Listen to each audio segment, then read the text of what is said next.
Adam, I want to circle back to something you mentioned, which is cleaning out messages. Can you walk through the process that you took to archive the important stuff out before you cleaned them? Well, this is something that I think a lot of people would benefit from. Yeah, I'm trying to remember specifically what I did. I think most of the stuff, we use a couple different group messages, and obviously I have different messages with specific family members or friends and things like that. So I'm pretty sure what I did was, if I'm remembering right, went into the, click on the little icon for the group message, right, which brings up the little menu on the side. This is on my Mac. You can also do this on your device. And I think I went through the different sections like photos. Okay.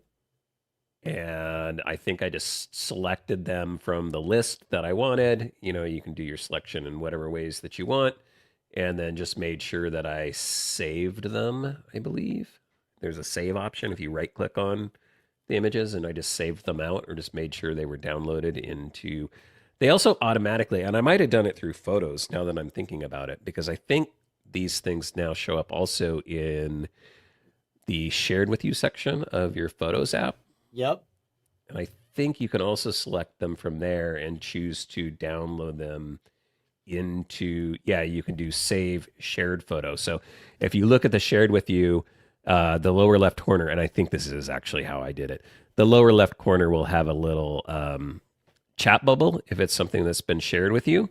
Yep. And you can select all those, and then you can right click and you can do save shared photo, and that will save it into your library. So photos was the main thing that I wanted to make sure that I saved locally, and I had my own copies of those rather than just coming through iCloud or through messages. And then I think I just went in and into messages and just purged them from there, I think is how I... You can. No, you're right. I didn't realize. I was walking through it I was performing the steps as you were walking through it. And you can go into like you said, the little eye and go into, the media type that you want or all media. And you can select things. And then once you've got a selection set, you can right click it and choose to add that to photos or delete. So it's all, it's all right there.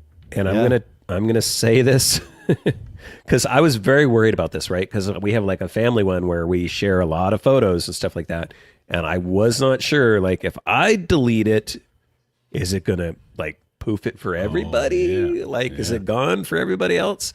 I tested on one. I would advise everybody do your own testing. From what I remember and from what I've seen, and nobody in my family has complained, I think I deleted them, a bunch of them, and it deleted them for me in my iCloud, but it did not delete in their like iCloud syncing things. So it cleaned up my stuff, not their stuff. And I did. I tried one that I felt was, okay, this is probably not that critical first and didn't run into any issues. But don't quote me on that. Do your own testing. I'm just warning you.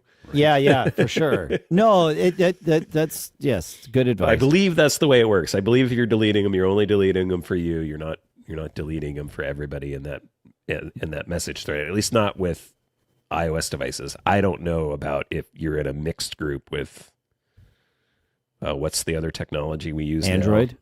Yeah, but RCS? RCS, yeah. If RCS is happening, I don't know how that works. Yeah, I don't know how it works. I could take a guess, but I won't. Just to confirm, when you deleted them from there, it did delete them from messages on all of your devices, not just your Mac, correct? Correct, yes. Okay. And I think that's mostly about freeing up iCloud storage more than local storage. Yeah. So you have the enable messages in the cloud or iMessage in the cloud or whatever checked. Correct. Okay. Got it. That's the other key part of this. Yeah. Okay. Because it will manage those somewhat. But yeah, I'm trying to think of something I did recently that wiped that out, but it's not coming to mind. So, okay, this is great. If you have more to share on it, feedback at macgeekgab.com. I love that because Apple doesn't make it easy to prune this stuff in a way that like preserves your data and like it then gets you what you want, whatever quote unquote what you want is, right? Apple makes a lot of choices for us, and they're, you know, even though Apple makes the same choice for all of us, we're not the same. You know, we don't have the same needs.